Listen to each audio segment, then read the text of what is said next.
Bien en santé, votre bien-être au quotidien. Isabelle Huot. Elle a travaillé pendant 10 ans comme avocate à Montréal, à Toronto, à Montréal, avant de devenir auteure à succès de plusieurs romans que j'ai lus. J'adore New York, j'adore Paris, j'adore Rome. Passionnée par la mode éthique et responsable, j'ai le plaisir d'accueillir une amie, Isabelle Laflèche, qui est avec nous à Cube aujourd'hui pour parler d'un sujet, Anne-André, qui va t'intéresser beaucoup, là. Les secrets de beauté naturelle des top modèles internationaux. Moi, ça m'intéresse parce que leurs cheveux sont incroyables, éclatants. C'est peut-être des rallonges, par exemple. Hein? Ah, c'est peut-être des rallonges. C'est vrai, j'ai pas pensé à ça. Ont-elles un peu d'aide? Oui, beaucoup d'aide. Un teint clair, ou ben c'est sûr que Photoshop aussi, mais mettons, tu t'en vas à un défilé Victoria's Secret, là, tu dis, mais comment elles font pour être belles de même? Isabelle Laflèche, ta réponse à nos questions. Oui, bonjour Isabelle, merci de l'invitation. C'est toujours un plaisir et c'est un sujet qui me passionne aussi parce que dans une ancienne vie, j'étais une grande consommatrice de toutes sortes de choses, y compris dans la mode, mais aussi dans les produits de beauté. Et je sais que c'est quelque chose qui te passionne beaucoup, ayant toi-même lancé des produits récemment. Et j'ai certains secrets que j'aimerais partager avec vous. C'est une boîte de consultants qui consultent avec des entreprises dont Victoria's Secret qui donnent des conseils aux mannequins pour améliorer justement la qualité de leur peau, de leurs cheveux, même les ongles et tout ça. Donc, je suis très heureuse d'être ici pour vous parler de ça parce que c'est tout naturel ce que je vais vous dire. Bon, ben là, Isabelle, ma question d'emblée, c'est que plusieurs ne mangent pas suffisamment de calories parce qu'elles sont très, très minces en général. Donc, elles ne rencontrent pas nécessairement leurs besoins en vitamines, en minéraux. Fait que c'est clair qu'elles sont tournées vers les suppléments, là. Oui, effectivement. Mais je suis pas ici pour parler de poids, par contre. Je veux vous parler vraiment des suppléments qu'on leur suggère de prendre. Si elles écoutent, c'est une autre histoire, mais je suis ici pour partager certains secrets qui viennent de ma mère nature, à 100%, ce que je vais dire. Je vais commencer d'emblée en partageant quelque chose que vous savez tous et toutes, ceux qui nous écoutent, l'importance de l'hydratation. Donc, il faut boire énormément d'eau, sachant que la peau est un des plus grands organes du corps. Et la déshydratation cause un vieillissement prématuré, les rides et tout ça. Donc, les gens qui nous écoutent vont peut-être pas aimer ce que je vais dire, mais c'est important de limiter notre consommation de caféine et de sucre aussi. Le sucre crée une situation de vieillissement prématuré. Donc, si on boit beaucoup de café, des boissons gazeuses, l'alcool aussi, c'est à réduire, surtout si on a un événement comme un défilé ou on a juste envie d'avoir une peau plus en santé. Donc, c'est pas toujours facile de couper tout ça, mais il y a des études qui démontrent que tout ça cause le vieillissement prématuré de la peau. Donc, c'est extrêmement important de s'hydrater. Donc, on prend, Isabelle, 2 litres à 3 litres d'eau par jour. La caféine, au-delà de 3 tasses, on sait qu'il y a un effet diurétique, donc moins de caféine. Et puis, le sucre, effectivement, c'est un des facteurs qui contribue au vieillissement. Donc, moins de sucre, beaucoup d'eau, limiter la caféine. Et si vous voulez rajouter une touche de citron dans votre eau le matin, ça détoxifie le foie et ça, je pense que ça aide beaucoup à rendre le teint plus lumineux. Donc ça, ce serait mon premier conseil. Au lieu de sortir du lit et prendre son café dès la sortie du lit, c'est de s'hydrater avec un grand verre d'eau avec du jus de citron naturel. Ça va aider la régénérescence de la peau. Deuxième chose. Aussi, Isabelle, avant d'y aller avec ton deuxième point, la vitamine C dans le jus de citron contribue à la production de collagène naturel. C'est un précurseur de collagène. Donc, le fait d'avoir un peu de vitamine C, on s'hydrate le matin, c'est important aussi. Le grand verre d'eau, c'est vraiment conseillé. Puis en plus, ça coupe un petit peu l'appétit parce que l'estomac est bien rempli. Tu voulais parler de spiruline. Oui.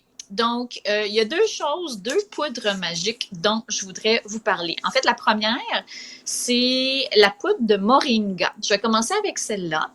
Le moringa, c'est un arbre et on dit que c'est l'arbre de la vie. Pourquoi? Parce que c'est rempli d'acides aminés, de vitamines B, C, A, E, D, K. Il y a du fer, du magnésium, du potassium, du magnésium, du sélénium et du zinc, de la chlorophylle. Et on dit que c'est excellent, un antifatigue naturel. Ça améliore le sommeil et ça aide au niveau du vieillissement cellulaire et cutané. Donc, j'aime ça que tu parles du moringa, Isabelle, parce que c'est très consommé dans la culture africaine notamment. Et les Africains ne jurent que par ça, en consomment tous les jours, pas tous, mais en général, là, ça fait partie de leur culture. Oui, effectivement, et en Inde aussi. Et il y a deux façons de consommer le moringa, soit à travers l'huile de moringa qu'on peut utiliser pour se mettre sur la peau, sur les ongles, sur les cheveux, ou bien ça vient en poudre. Donc, on peut mettre ça dans nos smoothies. Et le fait de rajouter ça, ça stimule la pousse des cheveux, entre autres. Et on dit que l'huile de moringa était utilisée en Égypte ancienne pour la préparation de soins de peau et de beauté. Ça lutte contre les radicaux libres, ça hydrate l'épiderme et ça nous aide à booster le collagène également. Donc, je vous encourage d'acheter cette poudre magique qui est anti-vieillissement. Vous pouvez en mettre dans votre petit smoothie ou même dans une sauce salade. Et tout ça va faire que vos cheveux et votre peau va briller davantage. Moi, ce que j'aime, c'est que ce soit 100% naturel et tout ça. Et je trouve ça fabuleux. Maintenant, la spiruline. Je suis tombée sur un petit texte sur la spiruline que je trouvais fort intéressant. On dit une petite algue bleue, un aliment remarquable, un choix écologique accessible, un retour aux sources de la vie, une solution verte et ensoleillée aux possibilités infinies. C'est la spiruline. Et j'ai même lu un livre de l'auteur René Frappier qui nous enseigne que la spiruline, vraiment, c'est une algue microscopique qui est en forme de spirale et ça régularise l'appétit. Ça baisse le taux de cholestérol, ça renforce le système immunitaire, ça nous permet de nettoyer les métaux lourds dans le corps et ça améliore la vision, la peau et les cheveux. Donc, oui, de par sa teneur, Isabelle, en vitamine A pour la vision nocturne, notamment l'adaptation à l'obscurité. La spiruline était vraiment la mode il y a une vingtaine d'années. Je ne sais pas si tu te souviens, mais tout le monde prenait de la poudre de spiruline qui venait d'Hawaï. Puis là, on dirait qu'il y a eu un déclin de sa popularité au Québec comme supplément au profit de d'autres suppléments plus tendance, là, comme le collagène. Là. Oui, ben moi, ce que j'ai lu là-dessus, c'est que c'est toujours aussi bon, c'est toujours aussi puissant. Donc, pourquoi pas prendre un peu de spiruline et de la poudre de moringa dans son smoothie matinal.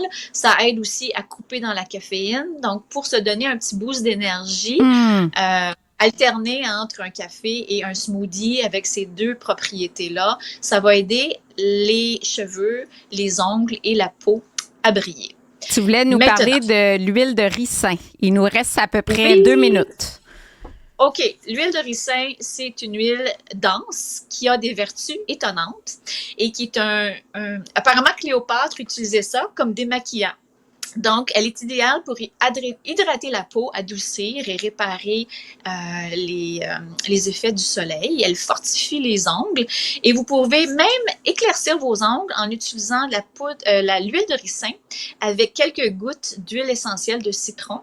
Si vous avez des ongles jaunis par les manicures répétitifs, le tabac, ça va éclaircir vos ongles. Et moi, j'utilise l'huile de ricin, je m'en mets en dessous des yeux et j'ai remarqué une très grande différence le matin au réveil. J'ai moins de ridules, chose qui est toujours très appréciée. Ben oui, c'est très, très, très hydratant. Ça va combler les rides fines aussi.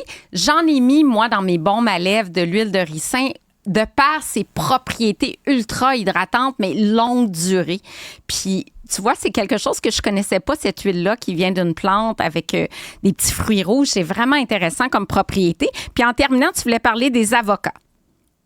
Oui, les avocats, l'avocat, c'est pas nouveau. C'est quelque chose qui est très riche aussi. Ça a des effets réparateurs pour les effets néfastes du soleil. On dit que ça peut réduire jusqu'à 51% des dommages causés par les rayons UV. C'est riche en vitamine B, C, E et idéal pour contrer les effets du vieillissement. Aussi, il y a des acides gras essentiels qui nous aident à contrer la peau sèche. Donc, les mannequins, on leur demande de consommer plusieurs avocats. S'ils ont un défilé, par exemple, on va leur demander de manger plusieurs avocats la semaine avant le défilé pour justement apporter un ton lumineux à leur peau. Pour un beau teint lumineux, les avocats, ben moi, j'en mange un demi par jour. Je raffole des avocats. Oui. Puis, il y a une certaine époque, on disait, il y a trop de calories, on n'en mange pas. Non, ce sont de bonnes calories et de bons gras. Écoute, j'ai appris beaucoup avec toi, Isabelle, aujourd'hui. J'invite les auditeurs à aller consulter ton site parce que tu as tous tes livres, je pense, en as écrit plus que 10. Oui? Une dizaine, oui, une dizaine. Une dizaine de livres, tu as tes programmes d'accompagnement également. D'ailleurs, tu offres des ateliers d'écriture. Et je veux souligner le fait qu'on a eu une invitée exceptionnelle ici à Cube, Julie Loranger, qui est venue parler de son témoignage de son livre « S'en sortir ». Et c'est grâce à tes ateliers d'écriture que Julie a fait son premier livre. Donc, je te remercie pour ça parce que son parcours est incroyable. Et merci de l'avoir aidé à cheminer dans ce projet-là que Julie avait d'écrire son histoire. Alors, isabellelaflèche.net pour tous les détails. Merci infiniment, Isabelle. Merci, Isabelle. À la prochaine. À bientôt.